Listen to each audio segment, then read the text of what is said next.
സദസ്സിന് വന്ദനം.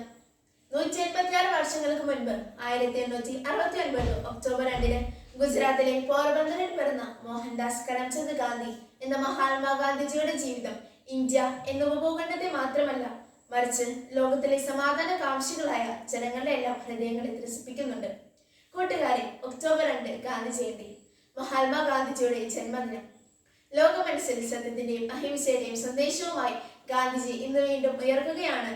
ജനകോടികളുടെ മനസ്സിൽ ഗാന്ധിസം എന്ന സമാധാന സന്ദേശവുമായി. കാലം കാണാൻ കൊതിച്ചെറിയ ഒരു സുന്ദര സ്വപ്നമായിരുന്നു ഗാന്ധിജി.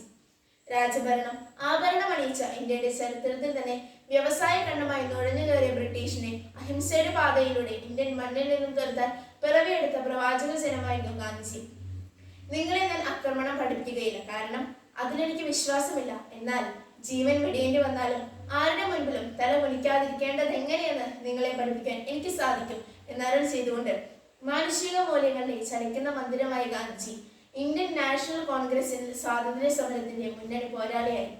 ഹിന്ദുത്വവും ജൈനത്വവും ക്രിസ്തീയതയും ഏറെ സ്വാധീനം ചെലുത്തിയ ഗാന്ധി മനസ്സിൽ ഭഗവത്ഗീതയും വിശുദ്ധ ബൈബിളിലെ അഷ്ടഭാഗ്യങ്ങളും ദൈവസ്വരമായി ഒരാൾ ചിന്തിക്കുന്നതും പറയുന്നതും പ്രവർത്തിക്കുന്നതും ഒന്നാകുമ്പോഴാണ് യഥാർത്ഥ സന്തോഷം അയാൾ തിരിച്ചറിയുന്നതെന്ന് ഗാന്ധിജി മനസ്സിലാക്കി.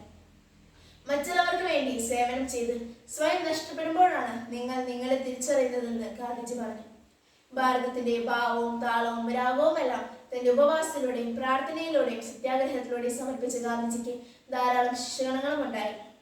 ഖാൻ അബ്ദുൽ ഗാഫർ ഖാൻ, മീരാ ബഹൻ, സർദാർ വല്ലഭായ് പട്ടേൽ, CF ആൻഡ്രൂസ് എന്നിവർ ഗാന്ധിസത്തിന്റെ അധ്യാപകരായപ്പോൾ ഗാന്ധിജി കാലം വിഭജിച്ചറിഞ്ഞ ഭാരതത്തിന്റെ ഉപ്പായി മാറി. ഗാന്ധി ജയന്തി നമുക്ക് സേവന ദിനമാണ്. മുൻപ് ഇതൊരു സേവന വാരമായിരുന്നു. ക്ലാസ് റൂമിലെയും മുറ്റത്തെയും കടലാസിലേക്കും പുല്ല് പറിച്ചും കല്ല് പറിക്കുകയും മാത്രം ഈ ദിനം ആചരിക്കരുത്. മറിച്ച് ഭാരതത്തിന്റെ സാമൂഹിക വളർച്ചയുടെ വഴിയിൽ തടസ്സം നിൽക്കുന്ന എല്ലാ മാലിന്യങ്ങളെയും തൂത്തെറിയാൻ നമുക്ക് സഹായിക്കണം. ഇന്ത്യ സ്വാതന്ത്ര്യ വഴിയിലൂടെ നടക്കട്ടെ. അതിനായി നമ്മുടെ ക്ലാസ് റൂമും പരിസരവും നമുക്ക് ലഹരി വിമുക്തമാക്കാം. എല്ലാവർക്കും ഗാന്ധി ജയന്തിയുടെ ആശംസകൾ നേർന്നുകൊണ്ട്